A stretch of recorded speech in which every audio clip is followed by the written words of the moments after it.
Jésus est né à Bethléem dans une crèche, ça on le sait. Mais ce qu'on sait moins, c'est que ça a beaucoup de sens. Et Luc n'a pas fait naître Jésus à Bethléem dans une crèche pour rien. Le fait qu'il le fasse naître à Bethléem, d'abord, ça fait de lui un candidat au rôle de Messie tout à fait honorable. En effet, Bethléem, c'était la ville de David, et le Messie devait être le fils de David. Ensuite, qu'il naisse dans une crèche, on nous dit, d'après l'Évangile, que c'est parce qu'il n'y avait pas de place pour lui dans l'hôtellerie. Là aussi, on comprend assez bien le sens, c'est que le monde matériel, souvent pris dans toutes ses activités, finalement, a du mal à laisser de la place au Christ ou à Jésus.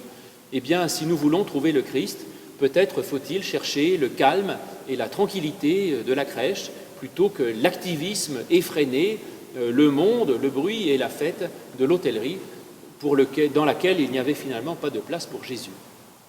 Après qu'il soit né dans une crèche, c'est-à-dire sur de la paille et dans une mangeoire, on y a vu aussi traditionnellement un statut extrêmement simple du lieu dans lequel il naît.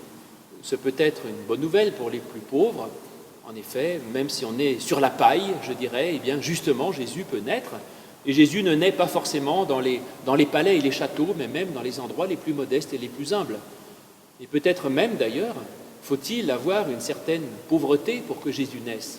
Non pas au niveau du compte en banque, mais se savoir soi-même pauvre parce qu'on a besoin de Dieu, qu'on a besoin d'un autre, qu'on a besoin d'amour.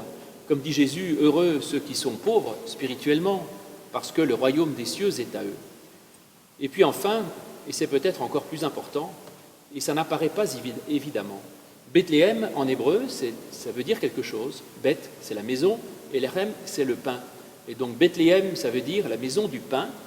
Et Jésus naît donc dans la maison du pain et dans une mangeoire. Cela veut dire que Jésus est, dès sa naissance, préprogrammé, dirais-je, pour être le pain qui doit être mangé. Et il dira lui-même, « Je suis le pain vivant descendu du ciel, celui qui me mange vivra éternellement. » Et c'est là, en quelque sorte, le mode d'emploi de ce cadeau de grâce que nous avons à Noël, c'est qu'il ne faut pas rester devant le petit Jésus sans rien faire à se réjouir. Il faut d'abord le déballer, je dirais, le démailloter, parce que ce petit Jésus, il est tout emmailloté. Il faut le déballer et après, il faut le prendre pour s'en nourrir et en faire la nourriture de sa vie.